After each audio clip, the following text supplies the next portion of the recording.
Um, anyway, I have some recorded on the other side, so I'll probably just tape over it.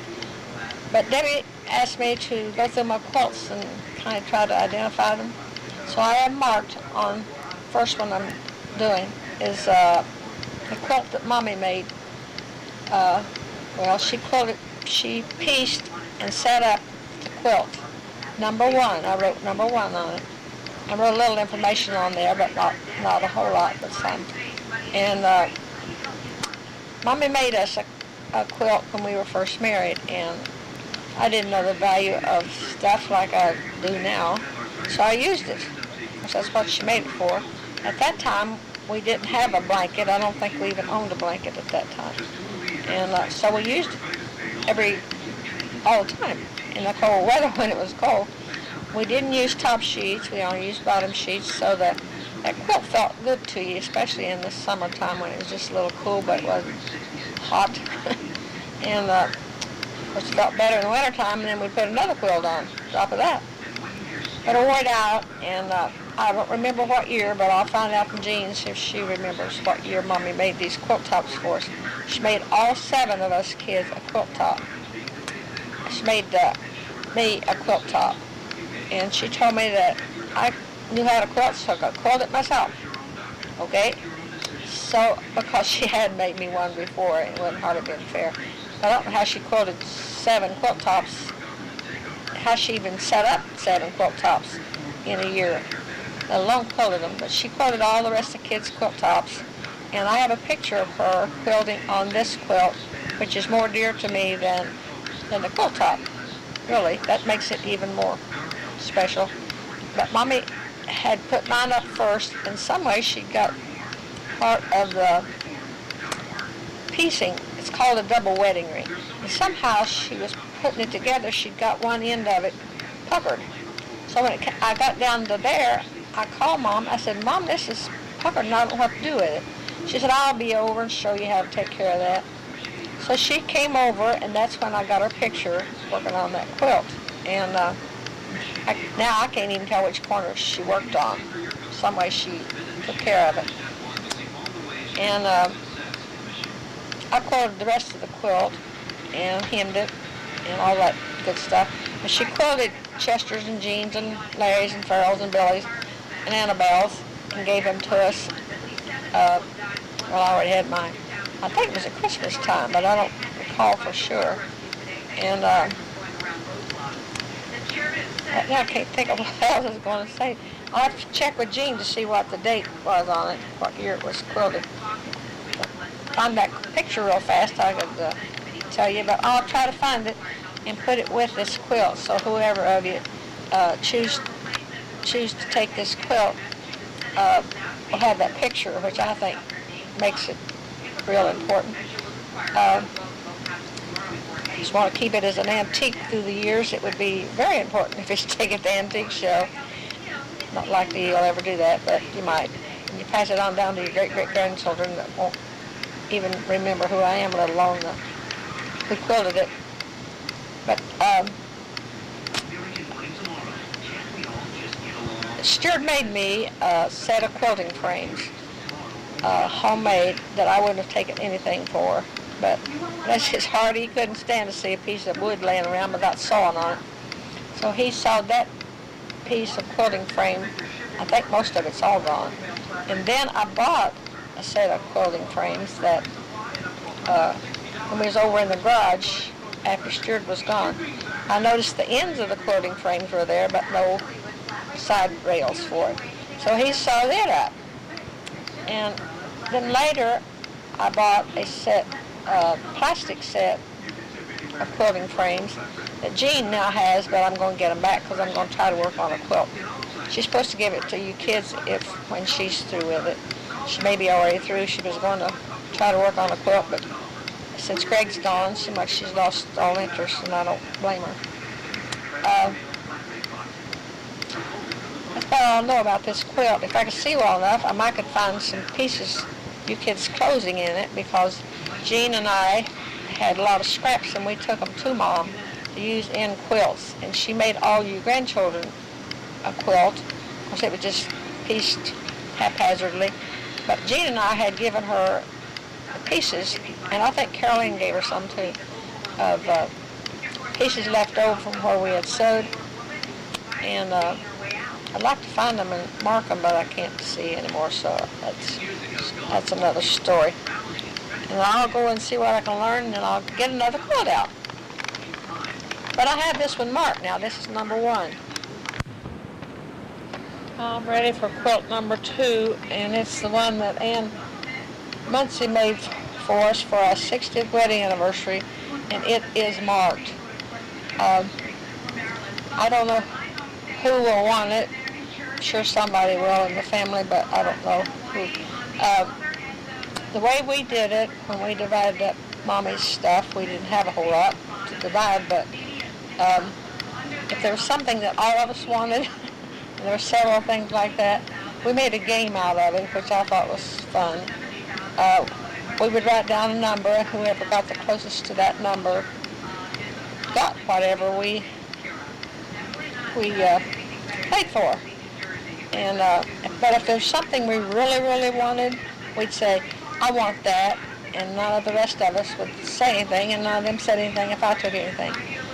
I don't recall anything that I did, but I'm sure I did my part. Stuff that we knew that we had bought for Mom ourselves, we took it, which I want you kids to do too. And but the quilts, I hope to choose one for each one of you, but right now I don't know. I've thought about it a lot, and I made one for Carolyn for their 25th wedding anniversary. And it's not as pretty, but it's got a lot of, to me, a sentimental value to it, because all you kids, you girls, embroidered a square in it, and the grandchildren, and dates, and all that stuff. And what we call a family quilt, it's really hard to choose between David and Teresa, because Teresa got the poem that Jean wrote framed for me, and I kept it in the bedroom, and I meant to hang the quilt up there. I never did, because I have a quilt hanger in there, and I kept it in the bedroom. Finally, I brought it out because Teresa was wondering what happened to it, and I hadn't given it any thought since I can't see anymore. And I went in and got it, put it in our bedroom, and I was thinking about putting it in the living room because it's a beautiful poem, and it's beautifully framed. I appreciate that, Teresa. Since David has worked so hard on all the generation stuff that we want to know, we just holler, David, what's so-and-so's birthday? And we call that the family quilt, and I feel like David really should have that quilt. And I don't know what number I'll put on it, because it's upstairs. And Mommy used it. We made it for Mom and Rupert, and they used it and kept it on the bed, and Rupert kept it on the bed as long as he stayed at home, so he must have liked it too. It's faded, so I hope I have an extra one, but I can give David another one that's not faded. And I gave Debbie a quilt that was special to me, and I have other quilts that are special, so I'm having between you 3 boys, I'm having really just the 2 of you, Joe and Tim.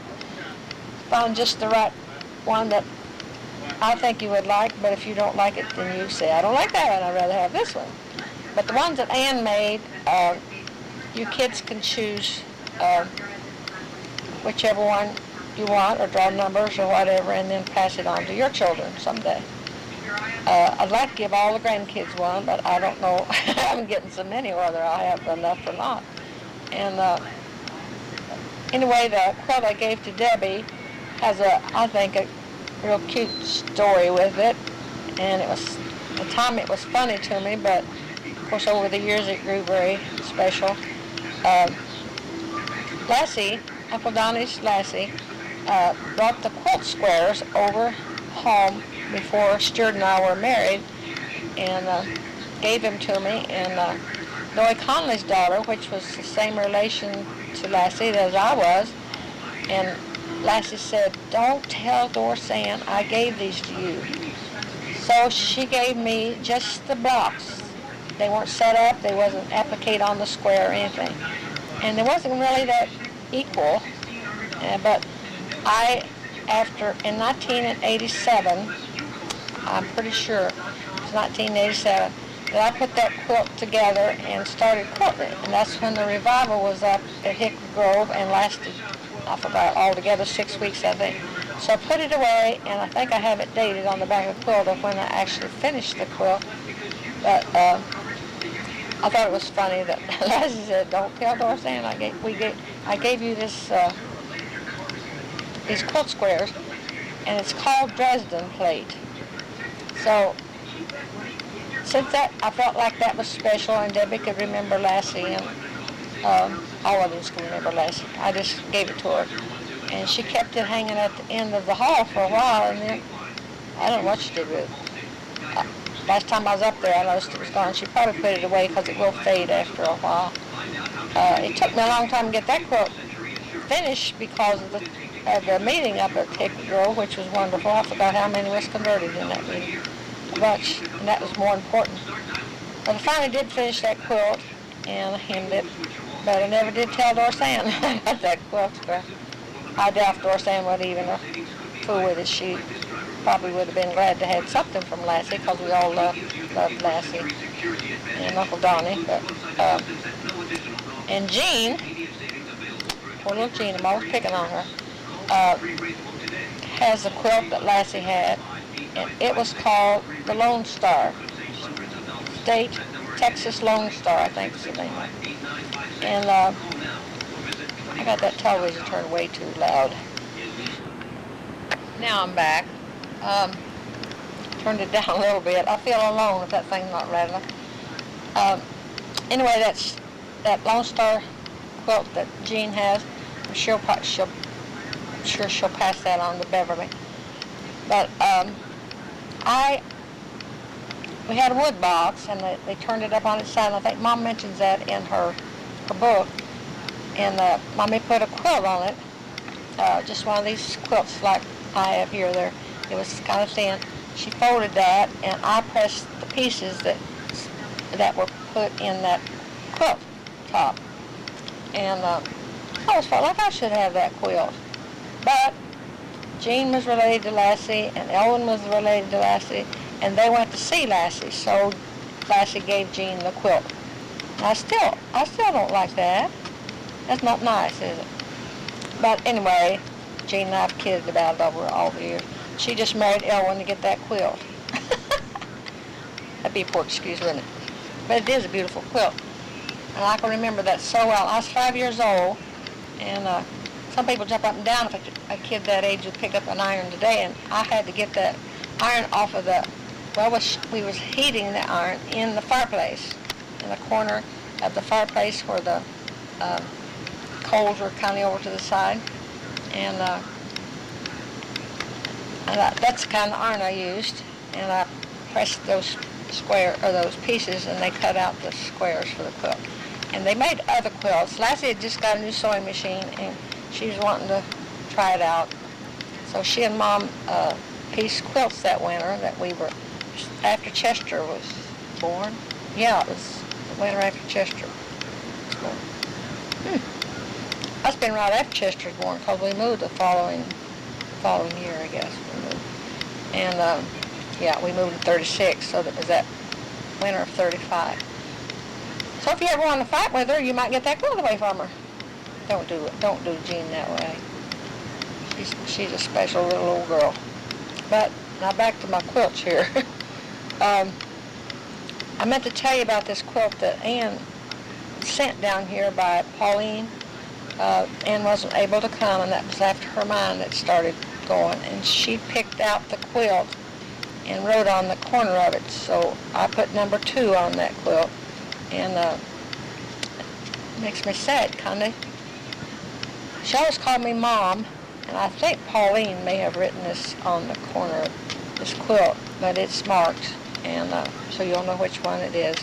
But she sent that down to us for our 60th wedding anniversary, and that's not been that long ago. They said they figured Ann might know me now, and I want to go see her before it gets cold weather. But back to the quilts. Now it's quilt number 3, and it's one that Ann quilted. And every time she would go down to Kentucky, they'd go down to Kentucky with us, stay with us during the associations, and when she'd come down, she'd make us a quilt. And a time or two, she made one for David and Ethel because they used David and Ethel's room. Maybe more, I don't know, but I know she did. And usually if it was for a special occasion, for us, she would write on it. And this one, I can't find any place where it's written. I did write number 3 on it. It's a pretty quilt, so someday Ian's going to draw numbers for it. And I'll go back and get another one. This is beginning to be work.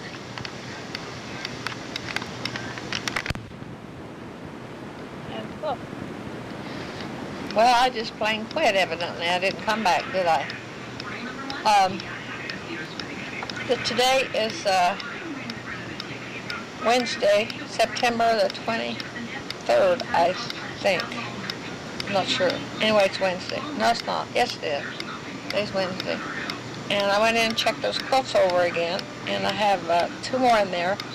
Number 5 and 7 are from Ann Muncie, and she has hers well marked except one, and I marked it was 5 and 7 are Ann's, one Ann made.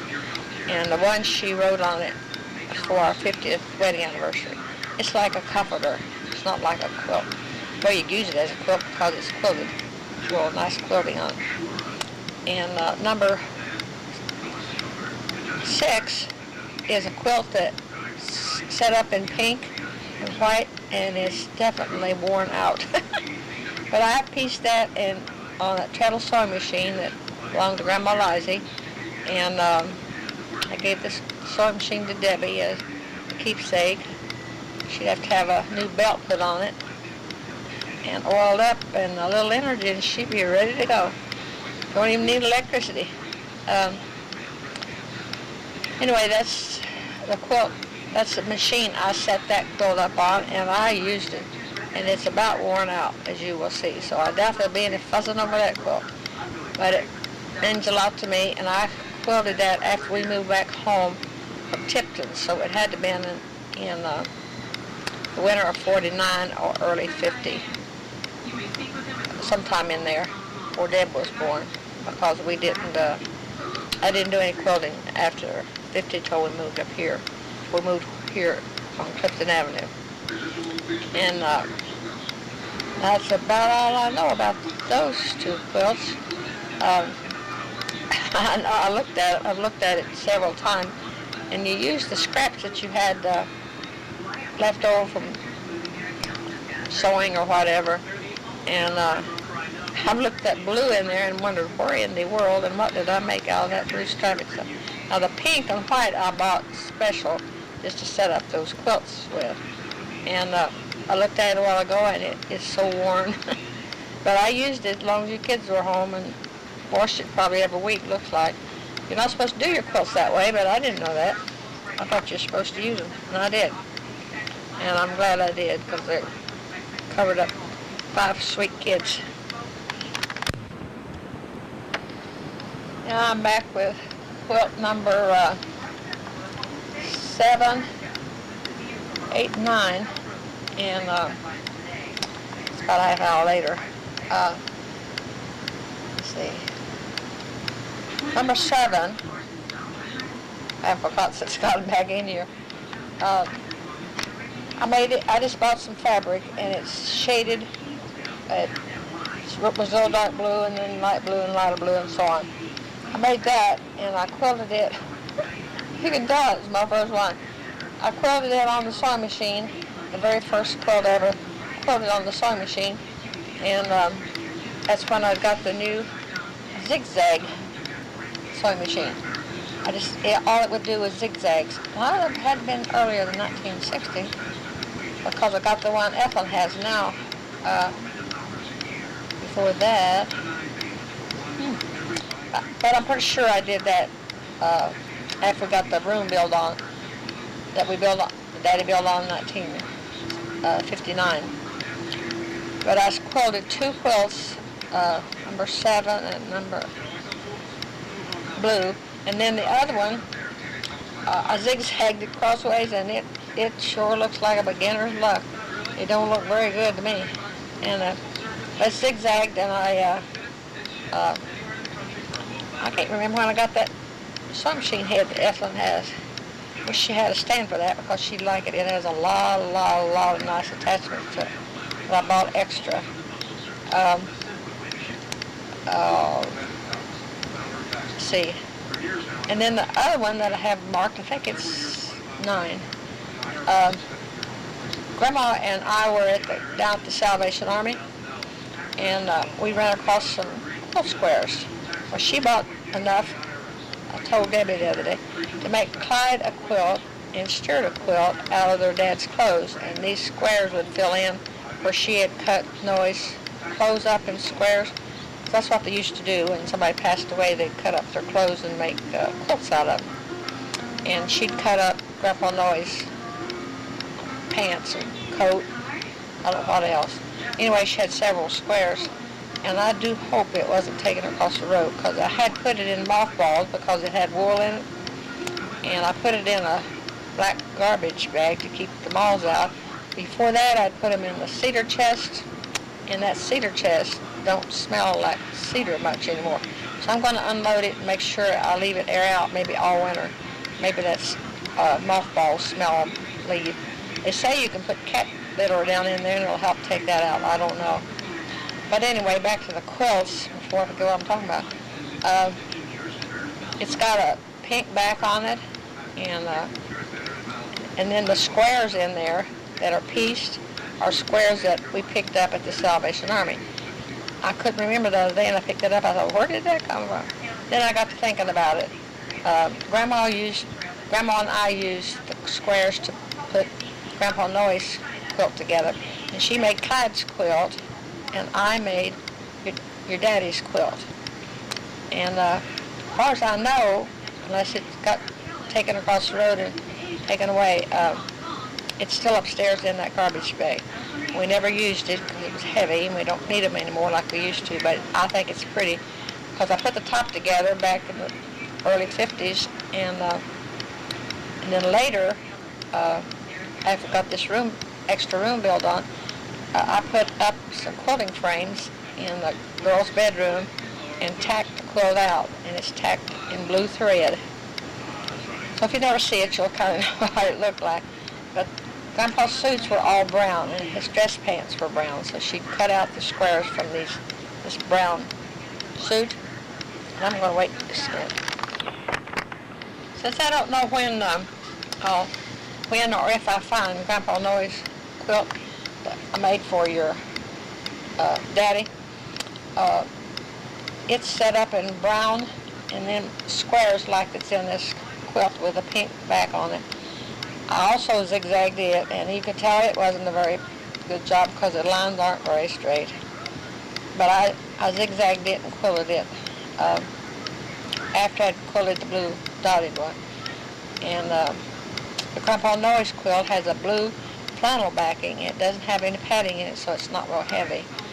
And don't get those mothballs out of it. I couldn't stand to sleep under it. Neither could anyone else.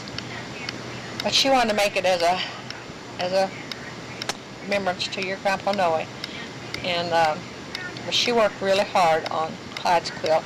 She set it up on that treadle sewing machine, and I think she tacked it, but I'm not sure. Some called it tied or whatever. We all called it tacked. And I don't remember what color it was, but she embroidered, because Clyde didn't go to church, and she was hoping he would read what she'd written around the border. And around the border of her quilt, she had embroidered Bible verses. Makes me want to cry. And Ella did like I did. She left it down at their cabin at the river, and somebody came in and took a whole bunch of stuff. And that quilt was in that bunch, and I just wanted to cry. But that was before Grandma was gone, so she knew it was gone. But I don't recall what color backing she put on it, but when I got your Grandpa Noah's, I got your daddy's done, of your Grandpa Noah's clothes. Grandma come over and help me a little bit, so she said that she could say she helped a little. Well, she did a lot by cutting those squares out. Some of them wasn't really very square, but we got it together, and I thought it made a pretty quilt. I don't know how big it is, I don't remember. But I bought the fabric and sewed it together, and it's flannel, blue flannel. It has blue like crochet thread, not crochet, knitting, or whatever it's called. What is it called? It's kind of a heavy thread anyway, and that's what the quilt is tied in. And I thought it made a pretty quilt, but as I say, I wouldn't want to sleep under it. So it's aired out anyway. I might be glad to have it if I was in Kentucky when it was cold, or up here if the gas went off. That's the story of that quilt. And the blue dotted ones, that's my only two, I think, that I dared do on the sewing machine because they were so crooked. And then the other quilt, what was that? Oh, I told you about the pink one. And all of Ann's quilts, I've marked them, but she also marked them. So you'll know Ann's quilts. And I have a lot more in there, so I'll see you in a little bit.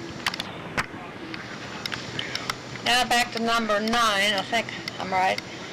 I don't recognize this quilt, and when Carolyn and Bob moved from Old Columbus Road, they brought over here some quilts that belonged to, I don't know where it was, Cynthia or who, but maybe Bob's mother, I don't know. They were just old quilts that they didn't use, and they brought them over here, and there was more than this of them. There's only one here that I can't identify, and I figure that's it. There's a lot of things taken across the road that we'll never see again, and that may have been part of it. I don't know. So this quilt's kind of a mystery, but I marked it number 9, and I am pretty sure that it's one that Bob and Phyllis had, or Cynthia or somebody. Maybe his mom. I don't know where Jane quilted or not. It looks like it's hand quilted, but it's made like Mom used to make them out of feed sacks. That's why I kind of put it back to that era, probably in the 40s or earlier. I'll put number 10 on it. You can identify it because it has, in the center, it has red. It's red with white polka dots in the middle. And Mom used to take 2 feed sacks, and well, I can't tell what this is, but put a big square in the middle, and then you cut the other feed sacks up to make the corners, and that makes the colored part. And then the white part, Mom would use another feed sack, white feed sack. Mommy's feed sacks were white. I have one in there that came from Aunt Hazel that is not white. Mom would never have used it with the print still in it. I know it lasted as long, which it was white. Mommy didn't give up till she got it white. What I have in there is feed sack I have in there is, well, you can tell it's a feed sack because it still has the print on it. And if you saw it at an antique show, it would be worth more with the print on there. So maybe you'll have your antique sale someday. But this quilt with the red dots in it, I don't recognize at all. So I assume that's where it came from, and I'm really sorry that others are gone, because we had a whole bunch upstairs, and we would take a lot of them to Kentucky. And one time when I was expecting company, May and Elwyn and Bob and Dyson, Bill and Doris were coming down. I wanted everything to look nice in Kentucky, so I took my best quilts to Kentucky to use, which was a foolish thing. But it would have been okay if we hadn't have gone off and forgot that bag of whole garbage bag of quilts. And of course, the ones that Carolyn and Bob brought over here weren't very good, as you can tell by this one. They're pretty well worn out. And but I had 2 in there that I wouldn't have parted with. Well, I just wouldn't have sold them at all, but I parted with them anyway. One of them was called Trip Around the World, and it was really pretty. And somebody gave it to me that Aunt Stella Ferguson had made. Uncle Alonzo Stella. And another one was the first quilt that I ever made, and it had Carolyn's handprint in the middle. And I had quilted it just before Debbie was born. So that's my first. But I had set it up before we moved to Tipton's in before Carolyn was born. I had pieced the quilt, set it up, got it ready and everything. But at Tipton's, we didn't have time to do any quilting. All we did was work, work, work. I love that place.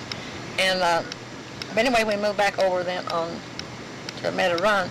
I quilted that quilt, and it was only called a nines patch, but it was a pretty quilt, I thought. But that was my first quilting experience without Mommy being there to tell me. I had picked up what I learned when I was home, and Mommy didn't get to quilt that much after I was very big either, but I thought it looked pretty good. And but it all got stolen. Somebody broke in the house, as you kids remember. They just about cleaned us out every time we left anything. And those were sitting right in the middle of the living room at that time. Oh, we had a living room, and we had a best room, and we had a dining room, and we had a bedroom, and we had a kitchen. We were doing pretty good, weren't we? Can't do that now. We have too many of us. Maybe someday you kids will get it all fixed up again. Get plenty of room. That's all we need. That pretty deck looks pretty. Now I'm rambling, so I'll get back to the quilts. Anyway, this number 10 quilt, I have no idea where it came from, but I am guessing that was in the 40s is when it was made. I guess that's number 9. I had marked number 9 instead of 10. Number 10 will be Mommy's quilt.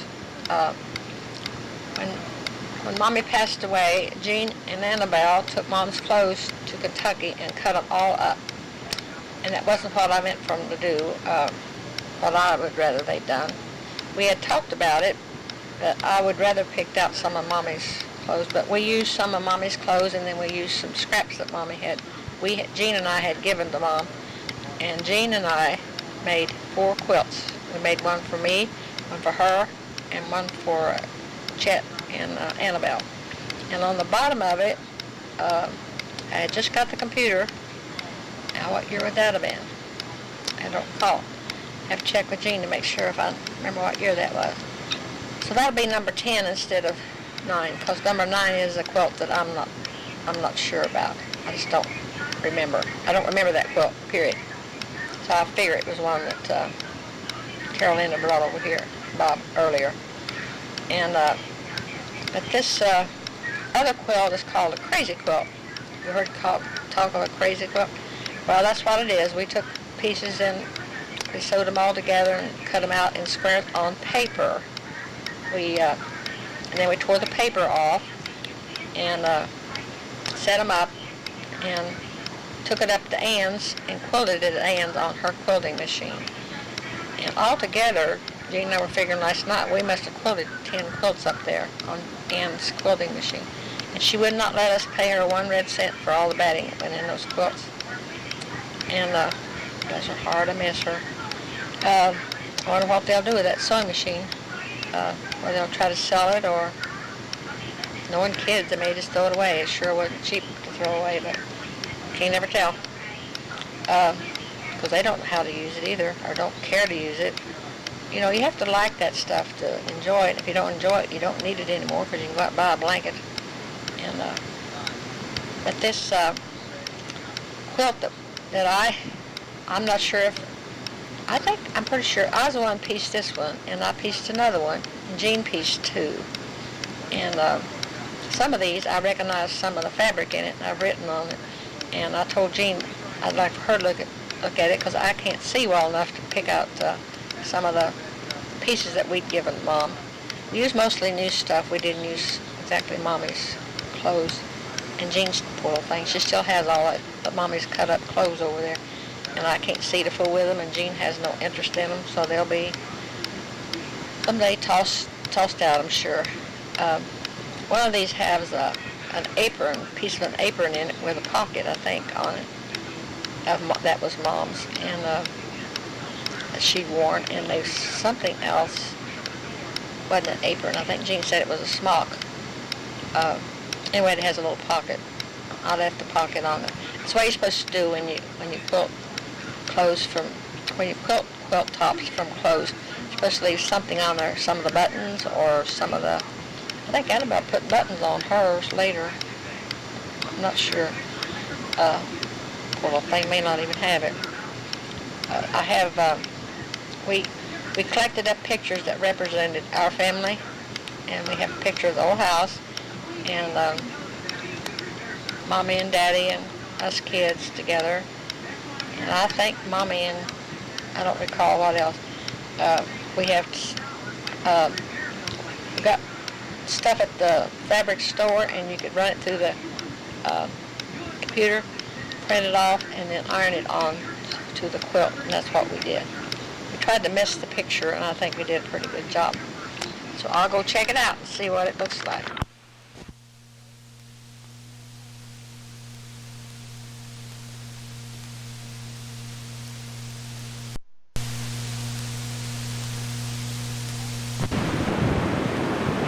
Is it recording now? I think so. Okay. I'll see what happens. I wrote on this quilt. Quilt number 1 is the quilt that Mommy made. Mommy didn't make it. Mommy made the top, set it up, and then she gave it to me. And if I'm not mistaken, I even bought the padding and the backing. For sure did. She made us a quilt when we were married.